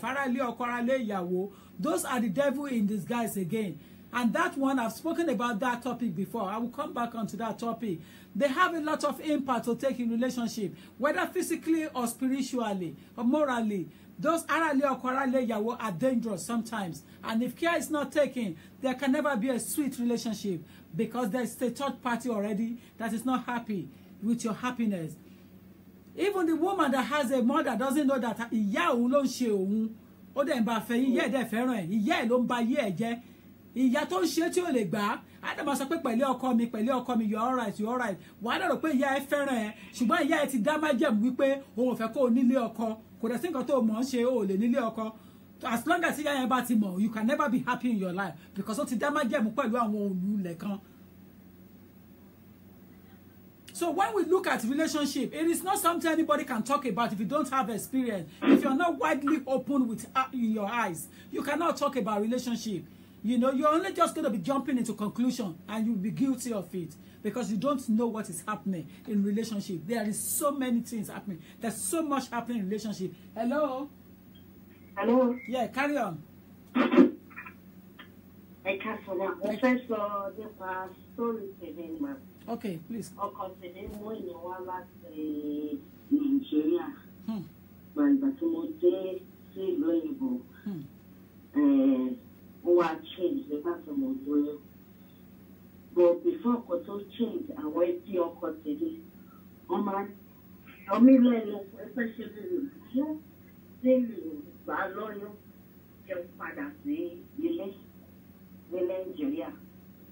Mama sọ pé Ọlọ́run á ṣe níwà ọkọ mi pè mí jókòó. Ó ní pé kí n má lóyún for the first 2 years. Mo dẹ̀ ní pé àtúntò ti gbọ́. Ìgbà tó yá, àwọn ẹbí ọkọ mi bẹ̀rẹ̀ sí ní máa pè mí. Máa sọ pé àwọn lọ síbi kan. Wọ́n sọ pé ẹbí mi ló ń ṣe mí. Wọ́n fi nǹkan sí mi lára. Ọmọ àwọn ti pè wípé kọ́ tú ìgbéyàwó wa ká. Mo ní kò sí pé kí ló ń ṣẹlẹ̀ nínú ilé wa. Mo ní kò sí nǹkan kan. Láì mọ̀ pé nìkan Ọlọ́run ti jẹ́ kí n lóyún. Ìgbà tí mo sọ fọ́kọ mi pé mo lóyún, gbogbo ẹ̀ ṣáà yé to the other side. Tọ́lọ́ jẹ́ pé ọkọ bẹ̀rẹ̀ sí ní máa change. Ó kó jáde kúrò nínú yàrá. Ó ṣe gbogbo ẹ̀. To cut the long story short, mo bímọ. Ìgbà tí mo bímọ, mo rò bí pé nǹkan máa change láàrin wa. Ọkọ tí mò ń sọ yìí, a mọra wa láti lè ní mà. Ṣọ́ọ̀ṣì kan náà là ń lọ ní Nàìjíríà tẹ́lẹ̀. Àti ládùúgbò kan náà ni. Kó tó di pé a fẹ́ ó wá fẹ́ mi láti Nàìjíríà. Nígbà tí mo dé, tí mo ṣàforí sí, ó dé pé òun bá mi sọ̀rọ̀ nínú ilé. Ọdún méjì ọkọ mi ò sí mọ́ mi. Màmá dàgbà kó bá mi tọ́jú ọmọ kò ṣe kankan. Ìgbà tó yá mo bọ́ síta mo lọ wáṣẹ́. Mo tọ́jú èmi àtọmọ mi. Ọkọ ò ṣáàdá sí wa nínú ilé. Ọjọ́ tó bá wùn á bá wa sọ̀rọ̀. Ọjọ́ tó bá wùn kò ní bá wa sọ̀rọ̀. Màá pè màá ní kí ló ń ṣẹlẹ̀ láàrin wa. Káàtẹ̀ yanjú ọ̀rọ̀ wa kí ló ń. Bọ̀ tó bá bá ti fàwọn ẹbí. Àwọn ẹbí kan máa sọ pé inú ilé mi lọ́ ti ń ṣe mí. Wọ́n ti fi nǹkan sí mi lára láti inú ilé mi. Nǹkan báyìí ogun èé pọ̀. Tó jẹ́ pé ìyá àtàwọn ẹ̀gbọ́n wọn ní pé kí n padà sílé kí n gbé ọmọ ránṣẹ́ sílé. kí lọ wọ́kọ̀ mi fẹ̀. Wọ́n á ní mi ní kí ọmọ tèmi padà sílé. Màá tọ́jú ọmọ mi ní dìgbà yìí. Ìgbà tó yá mo tún ní bá mi gbàwé ìgbélú fún ọmọ mi. Ọkọ mi yarí kò gbàwé ìgbélú fún mi. Kò ṣe fún ọmọ. Ìwé mi ó kù díẹ̀, ó kù oṣù méjì kí ìwé mi kí n gba ìwé ìgbélú. Due to irú iṣẹ́ tí ọkọ mi ń ṣe, wọ́n máa ń post ẹ̀ kiri ni. Ọgbà tó post wà lọ sí ibi tá a ṣẹ̀ṣẹ̀ ń gbé. Ó bá pè mí jókòó, wọ́n ní kí n má ṣiṣẹ́. Nígbà wọn fẹ́ kí tábà fẹ́ kí marriage work, condition kan ni lòun máa fún mi kí ni má ṣiṣẹ́. Between 2 to 3 months, tábà move lọ síbi tá à ń gbé. Wípé kí mi ṣáà máa tọ́jú inú ilé, kí máa tọ́jú ọmọ. Mo ní mo ti gbọ́ tó bá jẹ́ pé nǹkan tó máa jẹ́ kí ìgbéyàwó wa kó ní ayọ̀ nínú nìyẹn. Ìgbà tí 2 to 3 months pé ọkọ tún change sí mi. Nínú kó máa kò ní bá mi sọ̀rọ̀ nínú ilé, kó gbé báàgì kó kàn máa dédé travel kò ní sọ kọ́kọ́. Màmá wò pé irú kí lélẹ̀ kò ní jọ jẹ ni. Ẹ̀yìn tó ń gbé ní London, àgbọ̀njẹ àgbọ̀njẹ lọ́wọ́ yẹn ní àgbèjẹ fún. Àgbèwálé, àjẹ́, gbogbo wọn mú mi lọ́sàn-án. Mo rántí ìgbà kan ẹ̀gbọ́n ẹ̀yẹn ó pè mí. Ó ní pé ibi tó ti bẹ̀rẹ̀ sí ní máa mú mi lọ́sàn-án. Ní pé kí n gbé ìwé ìgbélú mi fún òun. Wípé ibi iṣẹ́ tóun ti ń ṣiṣẹ́, wípé wọ́n máa yọ tax púpọ̀ gan. Wípé sódà fún òun ní máa yọ tax púpọ̀. Ìgbà yẹn ṣé mo ṣẹ̀ṣẹ̀ dé ní ìmọ̀ nǹkan kan níbi ìdí ìṣiṣẹ́ nílùú. Èmi náà gbéwè, mo scan gbogbo ẹ̀, wọ́n ní ó bẹ̀rẹ̀ account number mi, ó bẹ̀rẹ̀ gbogbo ẹ̀, mo fi gbogbo ẹ̀ ránṣẹ́ sí i. Ó ní pé wọ́n máa sọ sálárì wọn sínú àkáǹtì mi, wípé kí n máa bá wọn forward ẹ̀. Mi ò kò yé mi, mo ṣàṣe fún. Nígbà tí wọ́n san owó ẹ̀ sínú àkáǹtì mi, wọ́n pè é, mo ní lágbájá, ní ìrówó ẹ̀ nínú àkáǹtì mi o. Ní ìmọ̀ nǹkan tó ṣẹlẹ̀ pé kó má lọ dàbí pé mo kó owó ẹ̀ jẹ nǹkan kan. Ó ní kí n gbàgbé pẹ̀lú ẹ̀yẹ́ kí n lẹ́kọ̀ọ́ pé kí n má wọrí. But ìgbà tó tún yá mo ti bímọ nígbà yẹn, ó bá tún pè mí. Ó ní kí n gbéwèé mi ránṣẹ́ sóhun wípé òun fẹ́ fi gba ilé lọ́wọ́ ìjọba. Wọ́n ní ìwé ìgbélú mi ò gba ilé. Wọ́n ti kọ no recourse to public fund. Èmi ìlè gbà. Ó ní rárá o, ṣèbọ́dún 2 méjì àtàbọ̀ lọ fún èmi. Wípé wọ́n gba mo ní wọ́n ti wà lórí ìwé ìṣe mi pé mi ì lè gba nǹkan kan. Àbúrò yìí ló ní ìwé ìgbélú. Èmi ò ní ìwé ìgbélú, mi ì lè gbálé rẹ̀ lè fi gbálé. Ọmọ tí mo bí gan, mi ì lè gba nǹkan kan àti tí bàbá ẹ̀ bá gba nǹkan fún. Ló ṣáà bẹ̀rẹ̀ sí ní máa sọ̀rọ̀, ibẹ̀ yẹn ni mo ti di ọ̀ka gbogbo àwọn ẹbí ẹ̀. Tó yá wọ́n bẹ̀rẹ̀ sí ní máa pè mí láàrún. Èmi mo fẹ́ máa ná owó ọmọ àwọn nǹkan kan. Mo ṣáà dákẹ́. Àwọn òbí mi máa ń sẹ́ńdì owó sí mi láti Nàìjíríà. Kò sẹ́ni tó mọ ìyà tí mò ń jẹ. Ìgbà tó dé stage kan mà, ó sì ń pé wọ́n lù mí. Mo wá bẹ̀rẹ̀ sí ní máa san owó nọ́ọ̀sì ọmọ mi láti lè lọ síbi iṣẹ́. Tí bá ṣe wálé ọjọ́ tó jẹ́ first day tó máa kọ́kọ́ fẹ́ san owó nọ́ọ̀sì ọmọ. Ó ní kí n lọ mú kìíní rìsíìtì kìíní ọmọ wá tí invoice tí mo gbé fún. Ló bẹ̀rẹ̀ sí ní máa kọra pé òun bẹ̀rẹ̀ fún invoice ní sáré wọlé mo jáde. Òun mo ní ó bèrè nǹkan lọ́wọ́ mi, mo jẹ̀ mú wá mo rẹ̀. Ibẹ̀ yẹn ló ti bẹ̀rẹ̀ sí ní máa lù mí. Ọjọ́ yẹn wá jẹ́ pé ọjọ́ tí ẹgbẹ́ ẹ̀ bọ̀ wá kí wa. Nítorí wọ́n ní accident lẹ́nu níbi iṣẹ́. Wọ́n ṣe operation fún un. So ìgbà tó wá délé ẹ̀gbọ́n wíìkì yẹn lẹ̀gbọ́n ẹ̀. Àṣé wọ́n ti pa wọ́n ti tún. Lóko ìgbà tí mo dẹ̀ ń sọ màmá mi síkì Nàìjíríà. Tó jẹ́ pé wọ́n gé wọn ní ẹsẹ̀. Bí ẹ̀gbọ́n ẹ̀ ṣe bó ṣe lọ sí ẹ̀gbọ́n ẹ̀ train station, ó ti rojọ́ fẹ́ gbọ́n ẹ̀. Ẹ̀dùnmá ìdélé ó ní kí n lọ fúnlẹ̀ kí n lọ bẹ́ẹ̀ wípé èmi ẹ̀kẹ́dẹ́ kan ò ṣáà sunkún lọ́jọ́ yẹn mo lọ fúnlẹ̀ mo lọ bẹ́ẹ̀. Ẹni tí ọkọ tí mo dẹ̀ fẹ́ iṣẹ́ ológun ló ń ṣe nílùú ìgbà yẹn.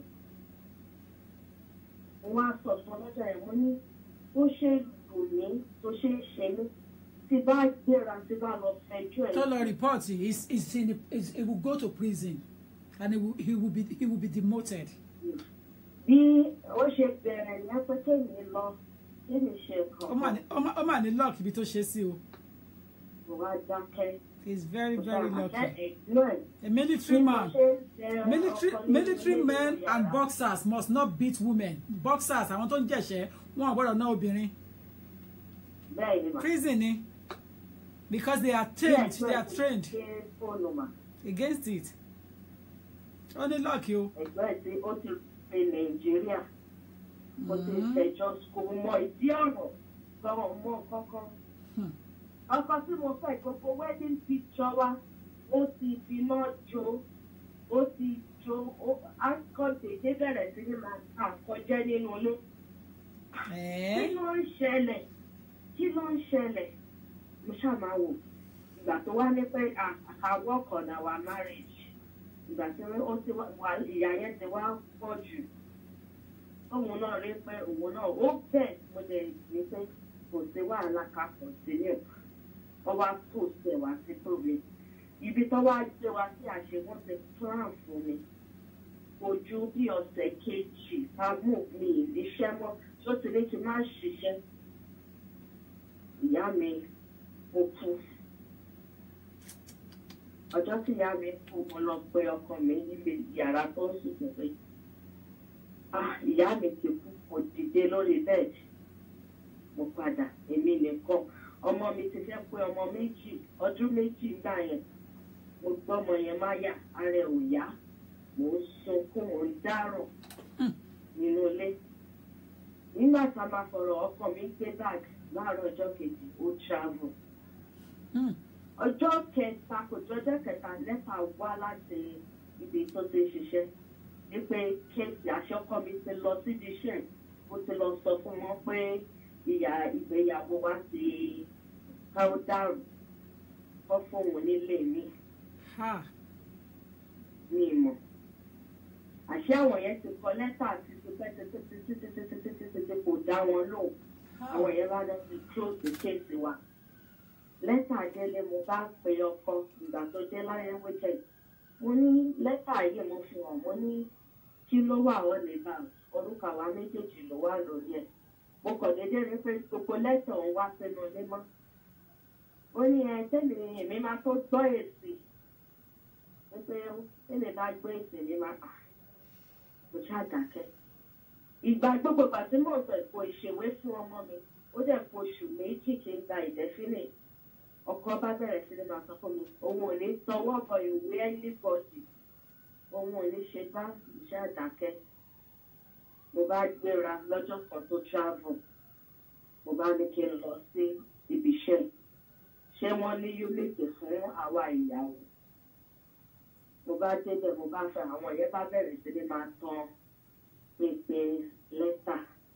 Níwọ̀n àwọn èèyàn wá sí ń sọ fún mi pé ìwọ ọmọbìnrin ìbọ́mọkùnrin ṣe ń ṣe é tó bá ṣọ́ra wọ́n máa jẹ́ padà sílé tí ọmọ ẹ̀ bá ní ìwé.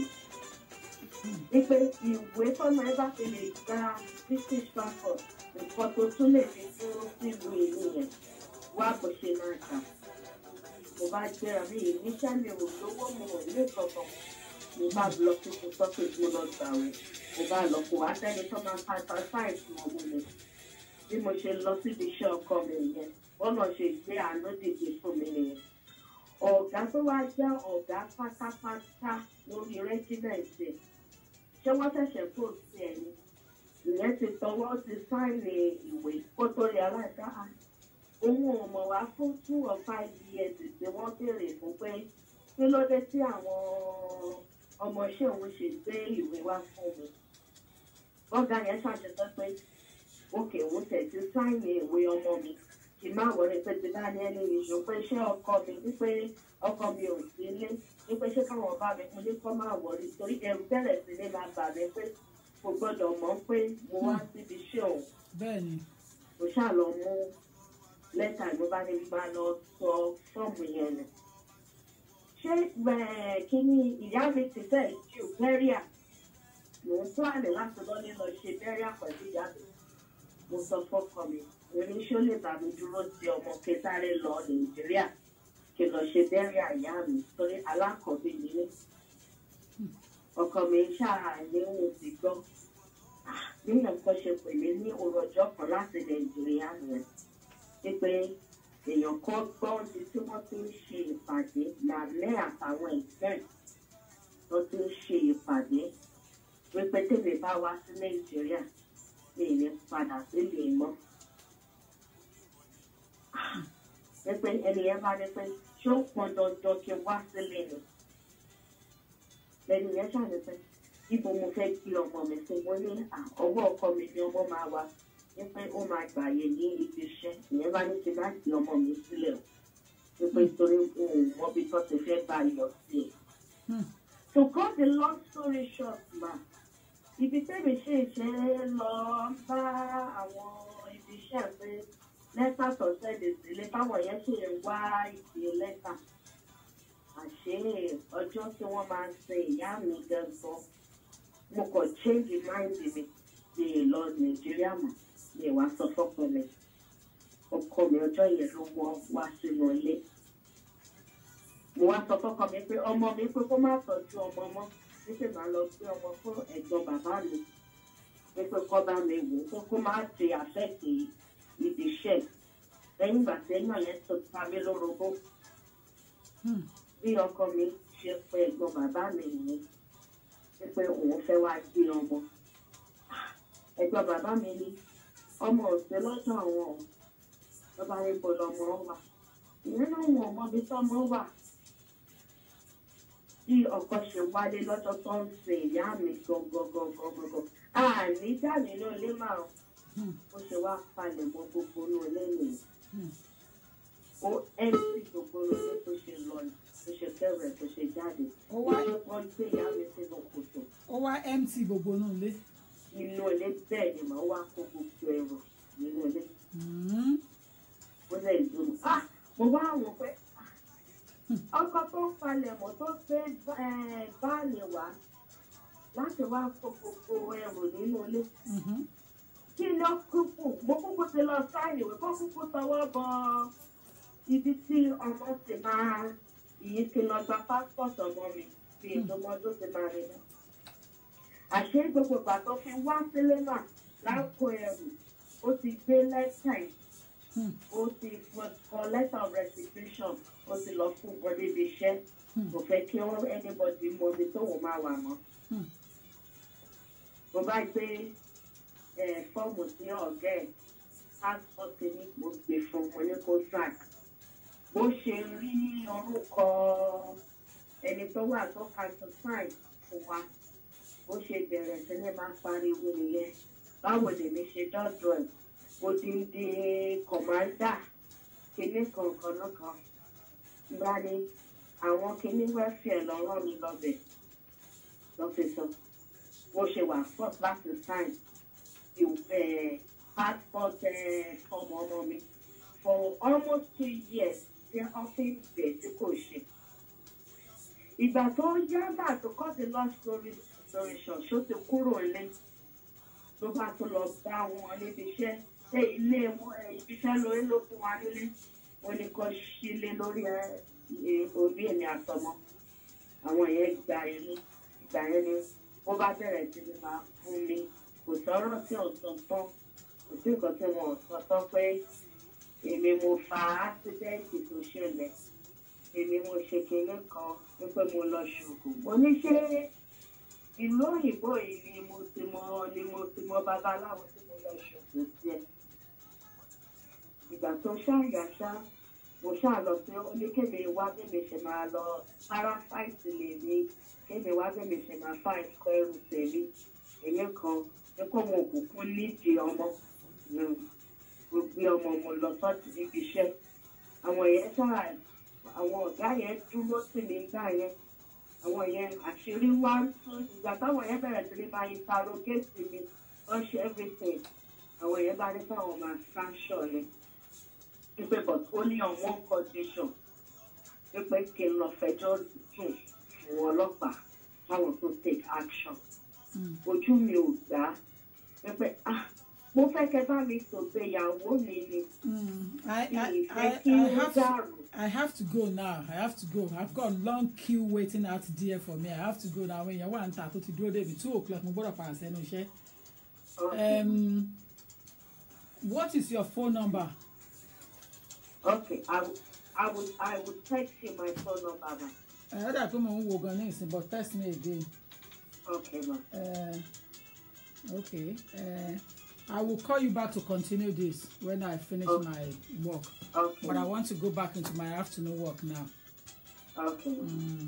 Because people are waiting. So, but I will call you back when I. Okay. Okay. Yeah. Thank you so much for sharing your story with us. But we haven't completed. We need to complete that. People want to know what happened in the end. So I will be back. Okay. I will be back, and I will call you when I come back online. And it's today, it's not tomorrow. Today, I will come back online today. But I want to go and do legal work. Yes, sir. Thank you so very much. Thank you. Yes, Take care. sir. Bye. Bye.